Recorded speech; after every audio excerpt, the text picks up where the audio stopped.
The Sharks have just signed Macklin Celebrini to a 5-year, $18.8 million extension. We've been waiting for this for a number of months now. We've been on Celebrini contract watch, and it's finally here. There's been a lot of discourse online of, is Celebrini just going to ask for the maximum? Is he going to take a discount? What's he going to do? And in the end, it's 18.8 million. I'm seeing a lot of reactions online from people about this. So what do I think? I think after looking at the numbers, this is exactly what we should have all expected from this contract. And it's no wonder it came in at roughly 18.8 million for 5 years. I think it makes perfect sense. The first thing I want to talk about is the contract is only for 5 years. It's not the 8-year maximum. This was the last year that players could sign for 8 years under the collective bargaining agreement. It's going to drop to 7 years going forward next year. And Celebrini only does 5 years instead of 8. Fact of the matter is, nobody's doing 8 or 7-year deals right now for these top players because the cap is rising. No one knows what the cap's going to be like in 2030, 2031, for instance, when he'd be in the middle of an 8-year contract. If it shoots up even more and they keep adding teams and revenues rising that much, then if you're signing an 8-year deal at whatever the AAV is, that might just totally become not worth it in a few years if the cap is shooting up. So doing like a 5-year deal, like Leo Carlson, Bedard, Celebrini, now all these guys have done 5-year deals. I think that's kind of their nice middle ground where they're guaranteed huge money for a while without hurting themselves if the cap completely gets out of control in a few years. So that's the reasoning behind the 5-year deal there. The one thing I want to emphasize here is this is certainly not an overpay for Celebrini. I've seen a few fans of other teams saying that. No, of course it's not an overpay. This guy he's going to be a top 5, top 3, maybe the best player in the league during this contract. But I wouldn't call it a discount either. I'm seeing some Sharks fans saying, oh no, he's worth the maximum. It's a discount, 18 million. We could have paid him over 20 and it would have been worth it. And you're not wrong. I mean, it would have been worth it to pay him over 20 million. Like whatever he wants, just give it to him. But going by the numbers, I would say it's not a discount that he got this contract. Let me show you what I mean. So these are some comps on screen from the only other two players in the NHL that really could compare to Celebrini. I mean, we think he is this type of player. He's a generational talent like Crosby or McDavid, right? So that's who we're going to compare him to.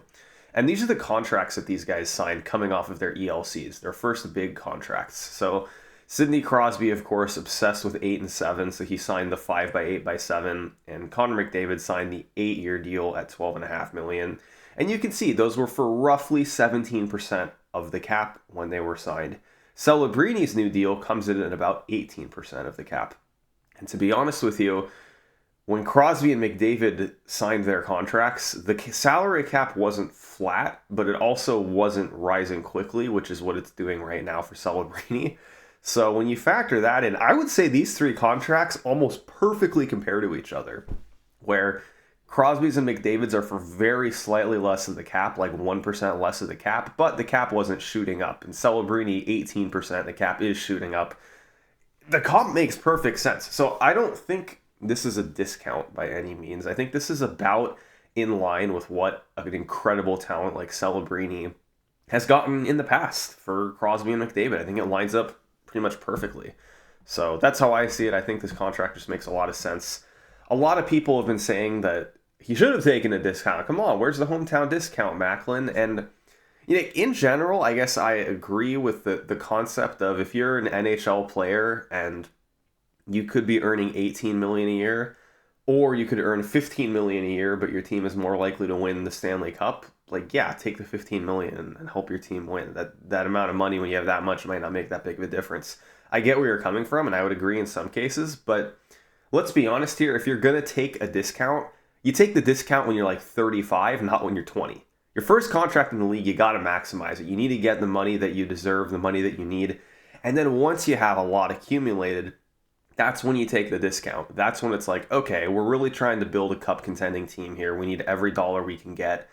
This is when I'm going to take the discount. Now that I have complete financial security and there's nothing to worry about, when Macklin signs his next contract, 5 or I guess it'll be 6 years from now, he might be worth like 26, 28 million or something like that. But at that point, that might be when he goes, okay, instead of signing for 28 million, I'll sign for 23 million or whatever, 22 million. Still a ton of money, but that is when you can take the discount That's when it makes a little more sense. Once you already have that first contract out of the way, once you're at least in your late 20s, but more like it when you're in your 30s and you're cup chasing, that's when you take the discount. Last thing I want to talk about is I don't want to harp on some of their offseason moves and signings too much, the Trouba and the Darnell Nurse and the Marchment moves. What I will say, though, is that Macklin signing for this much money, which is totally deserved, of course, it does make me look at those signings again. And look, what Greer said about those was that they've done the numbers and they're comfortable giving out that much money. He's insisted they've done the numbers. So at this point, all we can really do is trust him. I really hope he knows what he's talking about and that there's not going to be a tough situation with the cap 3 or 4 years from now. But it's a lot of money going to Macklin. You know, Will Smith's going to be asking for a lot of money. He's not going to be asking for $18 million, but he's going to be asking for a lot if Macklin's getting that much. Michael Misa's going to be asking for a lot. I hope he knows what he's doing, man. I know it's a hot topic here. There's some people that love the signing. There's some people that hate them. I'm somewhere in between, probably leaning towards the not being a huge fan of them for how long and how much money they are. But anyway, we'll see what happens. This amount of money just makes me a little nervous for what the cap situation is going to be like in a few years, but we'll see what happens. So please post your reactions down below. As always, guys, I'd love to see what you think. I think this contract makes a lot of sense for both parties. I think the discount is probably coming later if it's coming, not right now, so I wouldn't worry about that. Thanks for watching, guys. I'll be back soon whenever the Sharks sign Will Smith or Colin Graff or whoever they're going to take next.